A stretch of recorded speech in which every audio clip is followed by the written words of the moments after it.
करताना दोन्ही बैल खालच्या साईडनं चालतात, मधात डवरणी चालते, त्याच्यामुळे मधली अडचण येत नाही. बरं. आणि हा त्याच्या हा हा. पण यावर्षी आम्ही एक अंतर सोडून हा. ट्रॅक्टरचं टायरचं माप घेऊन बरं. त्याच्या साईडने एक तास आणलं आणि ही जी 100 वोल्टची तूर लावलेली आहे, हा म्हणजे टोकन यंत्राने लावली. बरं, ही तूर लावली. हा.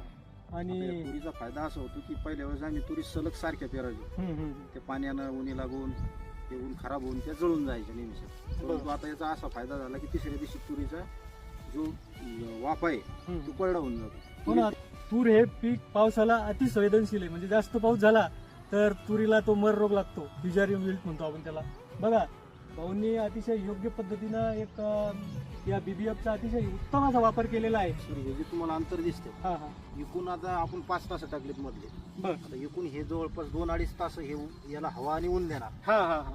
आणि तिकूनही 2.5 तास याला हवा आणि ऊन देणार. आपण काय करतो, सलग सोयाबीन पेरल्यानंतर पूर्ण वावर असं गरमीनं ब्लॉक होऊन जातं. हा हा. त्याच्यामुळे फुल धारणा हे ते कमी प्रमाण होतं, शेंगा भरण्याचंही प्रमाण कमी होतं. हम्म. याच्यातलं आजही तुम्ही हार्वेस्टिंग करताना हम्म.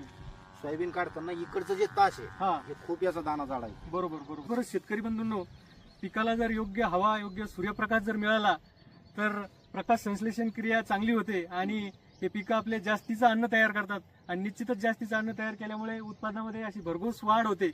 तर खूप छान तुम्ही हा अवलंब केलेला आहे या पद्धतीचा, BBF पद्धतीचा.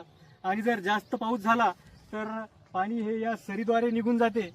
आणि जर कमी पाऊस झाला, शेतकरी बंधूंनो, हे बघा, या दुहेरी फायदे. जर कमी पाऊस झाला तर हा जो आपला रुंद वरंबा आहे ओल धरून ठेवतो, म्हणजे एकदमच असं कडक शेत होत नाही. म्हणून शेतकरी बांधवांनो, ह्या रुंद सरी वरंबा ही पद्धत अवलंब केला पाहिजे. या पद्धतीचा ही खूप चांगली पद्धत आहे. कुलदीप भाऊ, तुम्हाला ही जी पद्धत आहे BBF, याच्या अगोदर तुम्ही पेरणी करत होता तेव्हा किती उत्पन्न येत होतं, आणि आता BBF पद्धतीने तुम्ही लागवड करता, पेरणी आता करता? वर्ष शेती क्षेत्र असल्यामुळे 8, 9 किंवा 7 असं यायचं अगोदर. आता आम्ही BBF मागच्या वर्षीपासून मुंडे साहेबांना आम्हाला सांगितल्यापासून हम्म. जवळपास 12-13 या ॲव्हरेज मध्ये जातो आम्ही.